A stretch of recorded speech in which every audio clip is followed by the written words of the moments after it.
In 1984, a woman looked a man directly in the eyes and was 100% certain he was the man who had attacked her.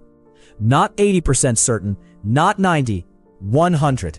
She would have staked her entire life on it. She was wrong. And the reason why reveals something terrifying about your own brain. This isn't a story about a bad person or a corrupt system.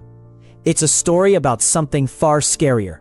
A normal, honest brain doing exactly what it evolved to do, and still getting it catastrophically wrong. Late one night, a young woman was attacked in her own home by a stranger. During the assault, she made a decision that would define the next several years of her life. She decided, no matter what happened, she was going to study his face, every detail, so that one day she could identify him. She memorized his jawline, his hairline, a small scar. In her mind, she was building a perfect photograph, piece by piece, under the most terrifying circumstance of her life.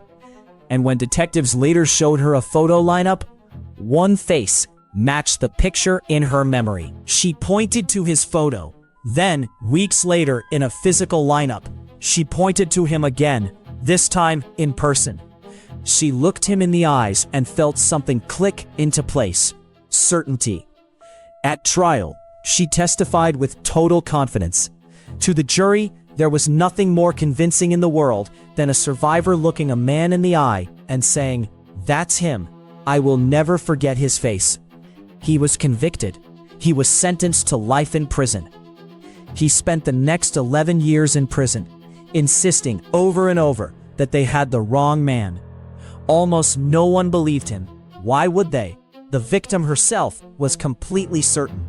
Then, in the 1990s, a new kind of evidence started appearing in courtrooms across the country. Something that didn't rely on memory at all. Something that couldn't be confused or mistaken or convinced of the wrong thing. DNA testing. His case was re-examined. The DNA evidence was tested. And it didn't match him at all. It matched a different man entirely. A man who remarkably looked strikingly similar to him. Same build, similar face shape. After 11 years, he was released. He had been telling the truth the entire time. Here's what should unsettle you. The victim wasn't lying. She wasn't careless. She wasn't tricked by police. She had, in complete good faith, built a memory so vivid, so detailed, so certain, that it felt like undeniable truth. And it was still wrong. This case, and dozens like it, caught the attention of a memory researcher named Elizabeth Loftus. For decades, she had been asking one unsettling question. What if memory doesn't work like a video recording at all? In one of her most famous experiments, she showed people a video of a car accident. Afterwards, she asked one group, how fast were the cars going when they hit each other? She asked another group the exact same question, but replaced one word, smashed, instead of hit.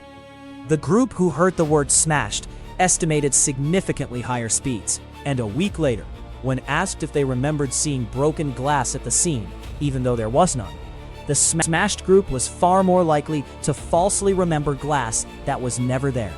A single word had reached back into people's memories and rewritten them. This proved something extraordinary. Memory isn't a recording you play back. Every time you remember something, your brain rebuilds it from scratch. And every rebuild is a chance for small, confident errors to creep in. This is exactly what happened during that terrifying attack years earlier.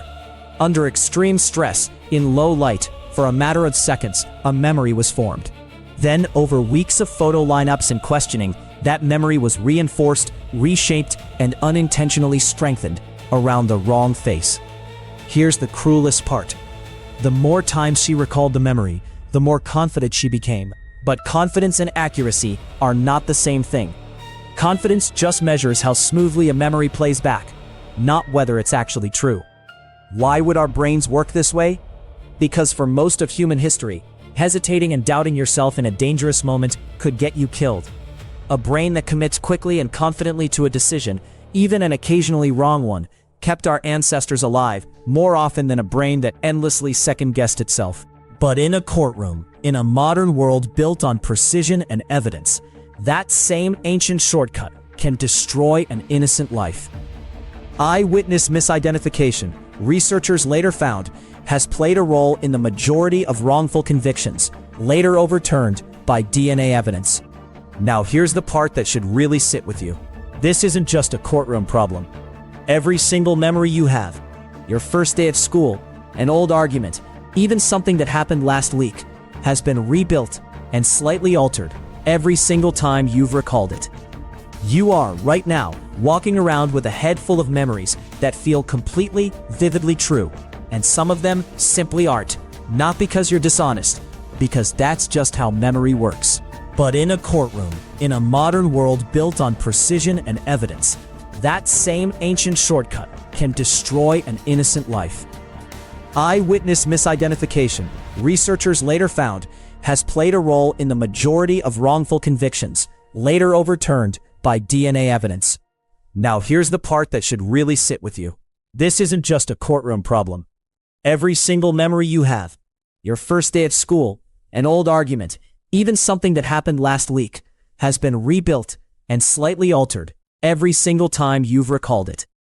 You are, right now, walking around with a head full of memories that feel completely, vividly true, and some of them simply aren't. Not because you're dishonest, because that's just how memory works. As for the man who spent 11 years in prison, after his release, he went on to work alongside the very woman who had once, in complete sincerity, identified him. Together, they spent years educating the public about the terrifying gap between confidence and truth. So the next time you feel absolutely, completely certain about a memory, pause for just a moment. Certainty feels like proof, but as this story shows, it never actually is. If this story fascinated you, there are dozens more hidden truths about the human mind waiting to be uncovered. Subscribe to Oryn, because the strangest mysteries aren't out in space, they're inside us. See you in the next one.